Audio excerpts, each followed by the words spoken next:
As oscilações podem percorrer um meio como o ar ou a água, sem transportar matéria junto com elas. Esses distúrbios mecânicos são chamados ondas. Em qualquer época, ocorrem certas experiências que quase ainda não seriam possíveis. Essas experiências são conhecidas como estado da arte. Constituem um teste da perícia e engenhosidade dos melhores físicos e experimentalistas. Um exemplo disso hoje poderia ser a tentativa de detectar as ondas gravitacionais, procedentes de estrelas distantes. No final do século XVII, uma dessas experiências de estado de arte foi medir a velocidade do som. O som normalmente chega até nós através do ar. Se aqui não existisse ar, vocês não estariam me ouvindo.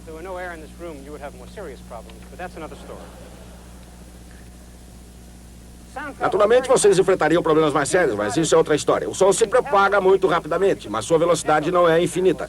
Podemos ouvir ecos, o som se refletindo em paredes distantes. Vemos o relâmpago antes de ouvirmos o trovão, porque a luz se propaga com maior rapidez que o som. Há 300 anos, um dos que tentaram medir a velocidade do som foi o próprio Isaac Newton. Suas medições não foram as melhores obtidas em sua época. A física experimental é uma arte e não era o forte de Newton. Mas é interessante observar como ele tentou fazer essas medições. No Trinity College, havia um longo corredor onde se ouvia um eco. Ele tentou medir o tempo que um som levava para chegar ao corredor e voltar. Como instrumento de medição, ele utilizou um simples pêndulo. O tempo gasto por um pêndulo para completar um balanço depende do seu comprimento. No momento em que se ouvia o som agudo, o pêndulo era liberado. Se o pêndulo voltasse antes do som, ele estava adiantado, e seu comprimento era aumentado. Se o som voltasse primeiro, ele estaria atrasado, e o pêndulo tinha o seu tamanho reduzido. Dessa maneira, ele pôde se aproximar cada vez mais do tempo exato que o som demorava para chegar ao corredor e voltar, podendo assim medir a velocidade do som. Agora vamos explicar o que é o som. O som é uma onda, um distúrbio que se propaga numa velocidade definida, como as ondas nesta máquina. Um bom ponto para iniciarmos a nossa discussão sobre as ondas é utilizarmos dois osciladores harmônicos como estes, ligados um no outro.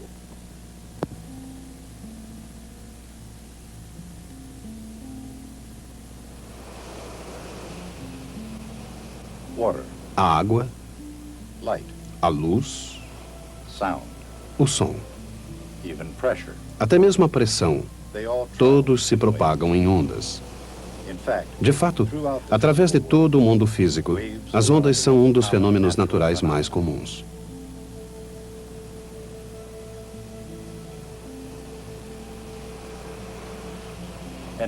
E a natureza não é a única capaz de fazer ondas. As pessoas também podem fazer suas próprias ondas. Elas fazem isso há muito tempo.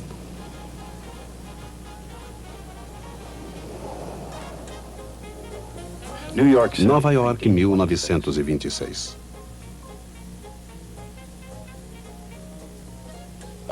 Os nossos aplausos para Gertrude Ederle, a primeira mulher a atravessar a nado o Canal da Mancha. Aqui está acontecendo muito mais do que percebem os nossos olhos. Essa é uma onda de choque humana, com uma frente de onda circular, como os movimentos moleculares de uma onda sonora num gás. A onda passa de uma pessoa para outra, deixando um vácuo parcial em seu rastro. Essa frente de onda não recorrente foi inofensiva. Essa outra, não.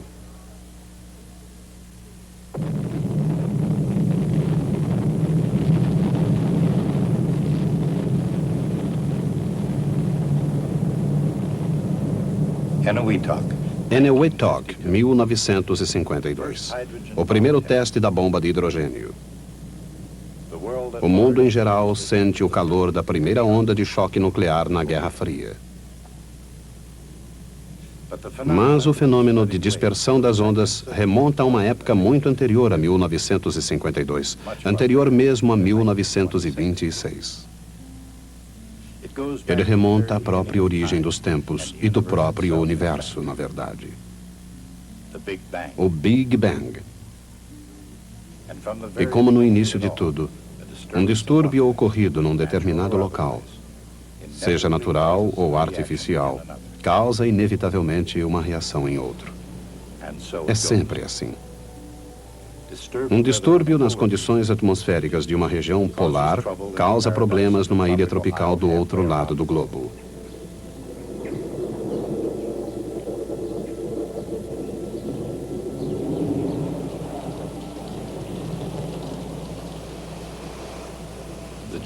A cadeia de eventos e fenômenos terrestres, ligados por laços infinitamente complexos, pode ser melhor observada à distância.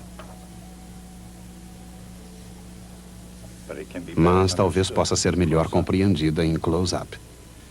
Isso porque não importa quão complexo pareça ser o sistema. Um princípio básico dá início à explicação de seus aspectos físicos. Se diferentes sistemas mecânicos são unidos, uma perturbação num deles é transmitida ao outro.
Quando qualquer sistema mecânico estável é perturbado, a resposta da natureza é o movimento harmônico simples. No caso de um oscilador isolado, isso é o máximo que acontece.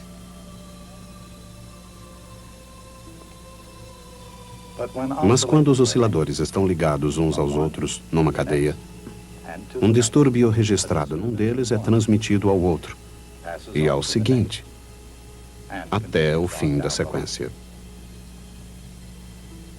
Essa é a essência de uma onda mecânica.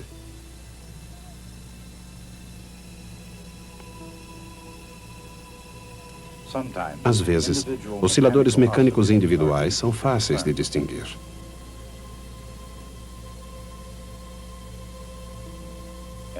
Em outros casos, a própria onda é mais fácil de ser observada do que os osciladores em si.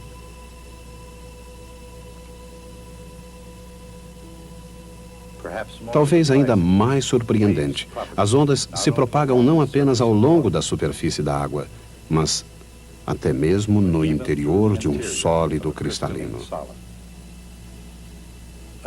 A velocidade de uma perturbação depende do meio através do qual ela passa e da ligação entre uma partícula de matéria e outra. Se a ligação é fraca, a perturbação passa lentamente. Se é forte, isso acontece rapidamente.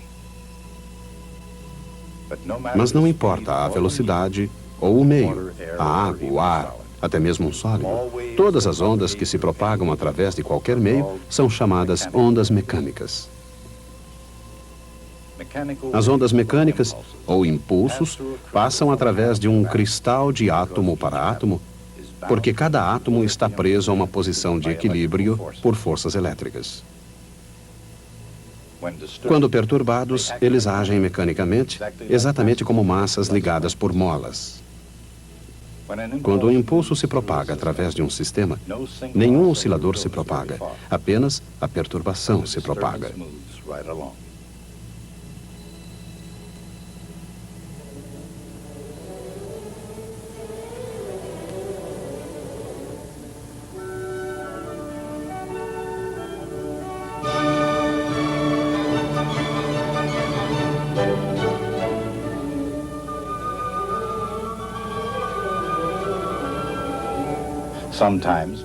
Às vezes, as oscilações mecânicas podem ser mais tocantes do que propriamente perturbadoras.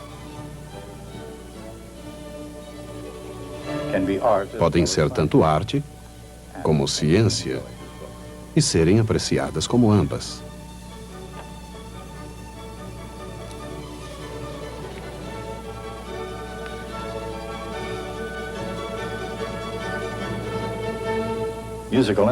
Os instrumentos musicais emitem ondas contínuas através do ar. Ondas que podem ser não só ouvidas, mas também visualizadas.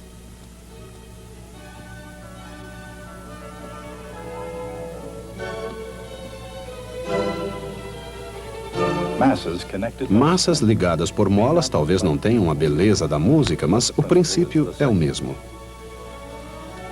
Ele pode ser descrito por poucas palavras. Cada onda tem uma amplitude, a dimensão do distúrbio. Essa amplitude é preservada à medida em que a onda se propaga.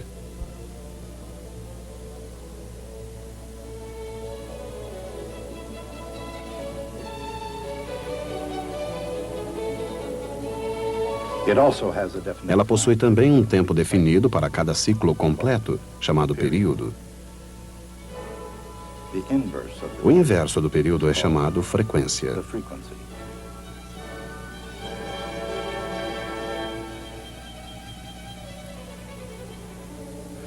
O tom da música depende de sua frequência. Quanto mais alta a frequência, mais alto o tom ou altura do som. E a intensidade ou volume da música depende da amplitude. Mas não importando sua intensidade, os sons estão sempre em movimento.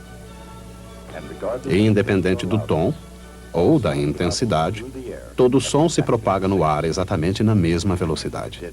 Se isso não acontecesse, cada ouvinte ouviria uma apresentação diferente.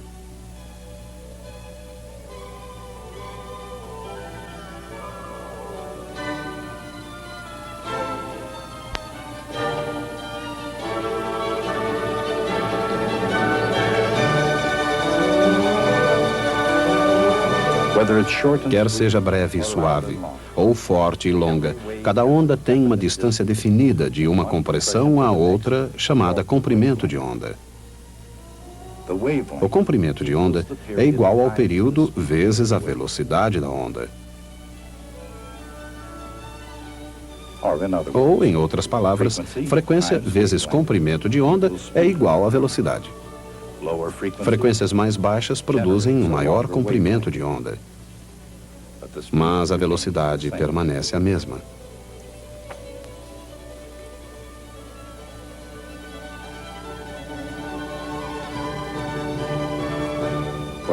No caso de ondas sonoras no ar, a velocidade é sempre a mesma, independente da frequência, do comprimento de onda e até mesmo da amplitude.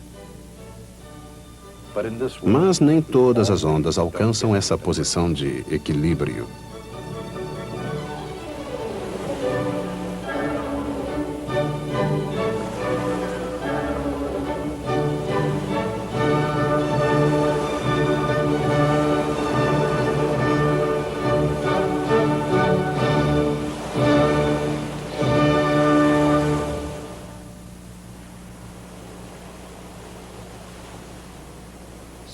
As ondas sonoras e as ondas aquáticas se propagam com diferentes velocidades. E ao contrário das ondas sonoras, as ondas aquáticas podem desenvolver velocidades diferentes umas das outras. Longe do continente, no alto mar, ondas longas andam mais depressa que ondas curtas. Mas perto da praia, as ondas andam juntas. Independentemente de seus comprimentos, todas as ondas têm sua velocidade reduzida à medida em que se aproximam da praia. Na mecânica das ondas, isso é o essencial. Porque, tanto na terra como no mar, na verdade, em qualquer lugar, todas as ondas mecânicas observam os mesmos princípios básicos. Onde quer que ocorram ondas, Os osciladores harmônicos respondem e voltam para trás. Os osciladores estão ligados de tal maneira que o ciclo de cada um excita o oscilador ao lado. Mas o que determina a velocidade de movimento das ondas? No caso de massas ligadas por molas, a velocidade da onda depende da rigidez da mola, da massa de cada oscilador e da distância de equilíbrio entre elas.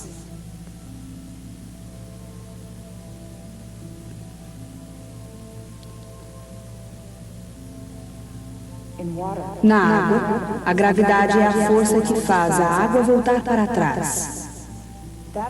É por isso que a gravidade determina a velocidade da onda aquática e também seu comprimento. Se a água é muito mais profunda do que o comprimento da onda, sua velocidade é aproximadamente igual à raiz quadrada de G, a aceleração da gravidade, vezes o comprimento de onda, dividido por 2π. Em outras palavras, as ondas oceânicas longas movem-se rapidamente, enquanto as ondulações pequenas movem-se mais lentamente. O resultado é que, na água profunda, as ondas longas passam sob as ondulações da superfície. E quer se trate de ondas longas ou pequenas ondulações, as ondas aquáticas diferem das ondas mecânicas simples de várias outras maneiras. Por exemplo, massas e molas podem oscilar na mesma direção em que estão ligadas. Essas são as chamadas ondas longitudinais. E também podem ocorrer para os lados. São chamadas ondas transversais.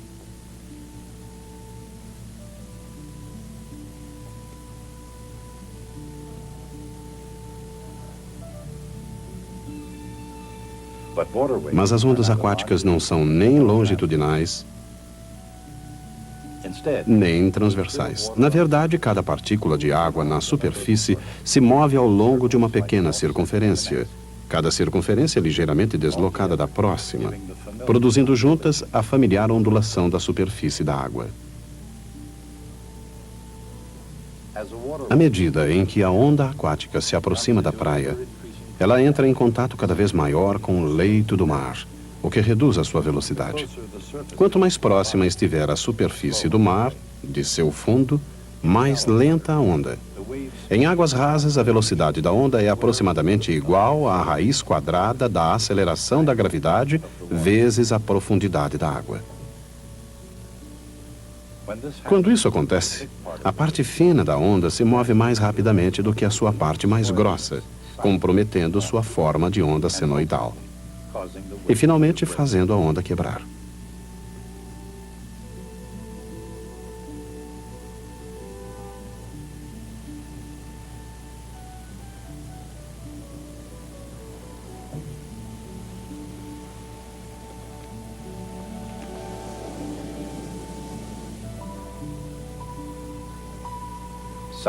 As ondas sonoras podem ser ouvidas, mas não podem ser vistas. As ondas sonoras são produzidas por algo que vibra o ar. Um objeto em vibração faz com que o ar circundante entre em movimento, comprimindo e expandindo sua densidade com cada vibração. Uma onda sonora apresenta a mesma frequência de sua fonte. A força que impulsiona uma onda sonora provém de uma mudança de pressão em consequência do aumento ou diminuição da densidade do ar. Enquanto que a velocidade das ondas aquáticas depende da gravidade, a velocidade do som depende da pressão e densidade do ar. No ar, a velocidade do som é aproximadamente igual à raiz quadrada da pressão dividida pela densidade do ar.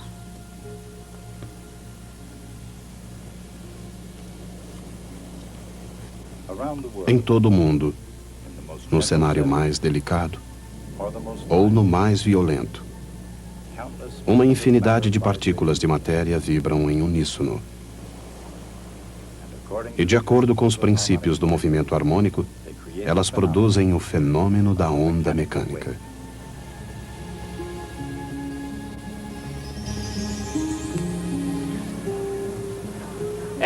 Agora compreendemos porque Isaac Newton utilizou um pêndulo num corredor do Trinity College.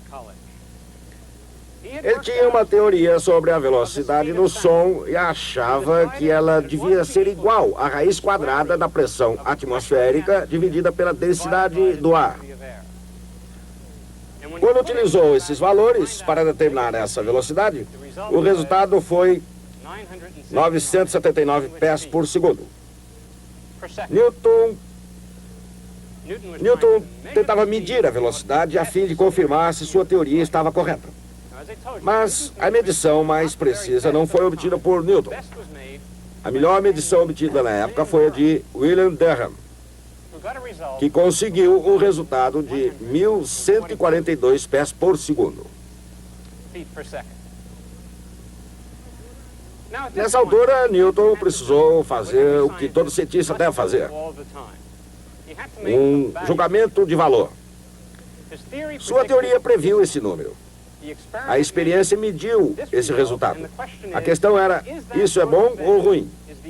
Esse acordo ou desacordo entre esses números é satisfatório ou insatisfatório? Sabemos hoje que o que Newton fez foi um ato absolutamente estarrecedor. Antes dele, ninguém tinha a menor ideia de qual deveria ser a velocidade do som. Foi então que surgiu Newton, com a ideia correta do que era o som, e calculou sua velocidade com um erro de 20%. Ele deveria ter ficado satisfeito. Mas Newton analisou a situação e achou que ela era total e completamente inaceitável. Porque todo o avanço da revolução científica desde o tempo de Copérnico era retirar a mágica e o ocultismo da ciência.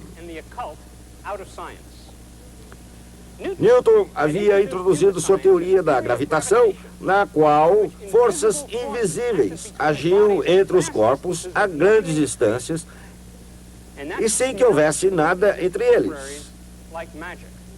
Isso parecia a Newton e seus contemporâneos como mágica. Newton defendia a sua teoria dizendo que ela estava correta porque funcionava. Ele conseguia fornecer predições numéricas exatas. Esse é o verdadeiro teste da validade de uma ideia científica. Se a concordância é o verdadeiro teste da sua teoria da gravitação, ela também deveria ser o verdadeiro teste da sua teoria da velocidade do som, que estava errada em 20%. Newton decidiu então corrigir sua própria teoria. O que ele fez tem um nome especial: cozinhada. Nenhum cientista jamais fez uma coisa dessas. Uma cozinhada feita pelo grande Sir Isaac Newton na sua obra fundamental da ciência, Os Princípios. Vou contar o que ele fez. Ouçam com muita atenção. Ele diz: o som desenvolve 979 pés por segundo. Não através do ar, mas através do espaço entre as moléculas de ar. Na verdade, ele anda ainda mais a cada segundo, porque as próprias moléculas ocupam espaço. Que espaço elas ocupam? Ele diz: sabemos que a densidade do ar é 470 vezes menor do que a densidade da água. Se imaginarmos um volume como esse contendo ar, esse ar poderia ser condensado em 1 sobre 470 desse volume. Nesse caso, a distância linear seria de 1/9 da distância linear original.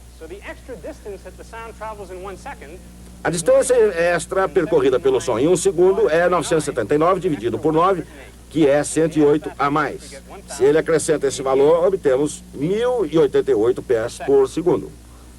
O resultado está mais próximo, mas ainda não satisfaz Newton.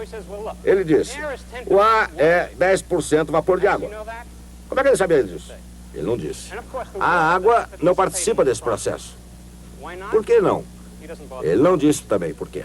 Deveríamos ter dividido pela raiz quadrada de 9 décimos da densidade do ar. O outro 1/10 é água. Devemos acrescentar a isso 1088 dividido pela raiz quadrada de 0,9. Isso representa mais 5%, cerca de 55 pés. Acrescentando esses 55 pés, o resultado é de 1.143 pés por segundo, comparável a 1.142 pés por segundo. Agora Newton estava satisfeito. Foi assim que Sir Isaac Newton fez a ciência e o raciocínio triunfarem sobre a mágica e o ocultismo. Até a próxima. A verdadeira razão da diferença entre o cálculo de Newton e a velocidade do som medida é que o ar é aquecido quando comprimido, fazendo com que volte para trás um pouco mais rapidamente. Esse efeito sutil não seria descoberto senão um século depois da morte de Newton.